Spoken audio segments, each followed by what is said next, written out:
Mga mare, pinagmulta ng Seoul Western District Court si BTS member Suga ng 15 million won dahil sa kasong kinasasangkutan sa South Korea.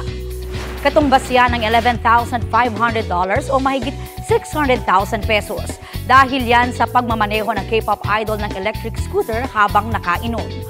Matandaang bumagsak si Suga sa isinagawang breath test ng pulisya para sukatin ang kanyang blood alcohol level. Last month, nagsorry si Suga sa kanyang pagiging pabaya at maling pag-uugali. Wala pang pahayag ang label niyang Big Hit Music tungkol sa desisyon ng korte.